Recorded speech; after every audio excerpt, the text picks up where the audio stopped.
Hello, leaders, and welcome to Run to Your Leadership Challenges. Well, today is a very special day because today is my 350th episode. Man, I can't even imagine that when I first started this over a year ago that, I would enjoy doing these so much. And I'm still figuring it out, but I just love making these podcasts and the videos on YouTube every day. And if you're not watching the YouTube videos, I'm going to keep putting them out there because the YouTube videos are really me. You get a little bit of extra in the beginning and a little bit of extra value at the end. This is my 350th episode. So I'm going to switch things up a little bit today, and I'm going to go off the trail a little bit because today, to celebrate my 350th episode, I want to share with you my best day that I ever had while I was serving in the U.S. Air Force. And the strange thing is, however, is my best day was also the worst day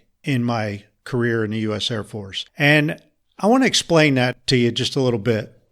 The day was April 20th, 1995. And I was stationed at Tinker Air Force Base in just outside of Oklahoma City. That was the day after the Murrah building in Oklahoma City was bombed by Timothy McVeigh. So the day after that bombing occurred, I got to work. I lived right outside of the base. So I was one of the first ones to show up at work. And they were, shortly after I got there, we were all talking about the bombing, of course, and they passed around a volunteer list of people who wanted to volunteer and go help out down at the bomb site. And I put my name on the list.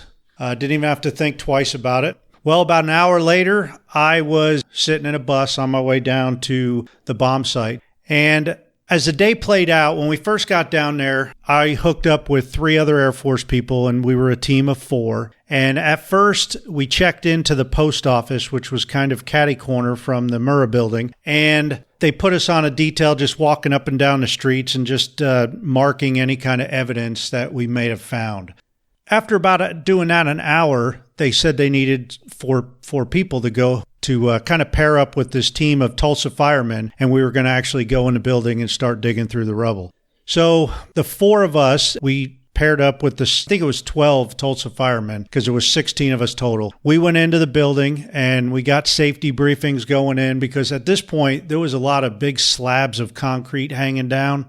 Well, it was about noon, I guess, and we spent about the next 14 hours digging through the rubble. And our adrenaline was going so high that we probably would have dug all night. Finally, a crew came to us and said, hey, you guys have been in there a long time. It's time for you to be relieved, and we're going to relieve you. And at this point, we were still looking for survivors, but we went to kind of like this bucket chain gang where we were actually picking up rubble, pieces of concrete and rubble by hand and filling these concrete buckets and passing them down the line. And if we ever found anything that resembled a body part, we would have to stop, and the people with the white suits would come in and they would inspect around that area. And, it was my best day because every time we came out of that building where the white suits would go in and look, the love and support of the people around Oklahoma City and all that area was just tremendous. So it was my best day because there's no other day in my Air Force career where I felt like I served more than I served American people that day, right here on American soil. And it was my worst for obvious reasons, all right? We spent most of the day digging in the area where the child care center was and the daycare center in the building. And we saw some pretty bad things, and it was tough to digest at times. Why I'm saying this is that day, I felt like I really served not only the team members right around me, but I felt like I served fellow Americans and the people of Oklahoma. And not just the people of Oklahoma, because this was a national event. And I felt like I really stepped up and served other people on that day. And of course, it was my worst because of the tragedy that we were dealing with. But I just wanted to bring this to you and give you a little bit of different show today and just tell you that, hey, I am proud and I'm honored to have you as listeners on my show.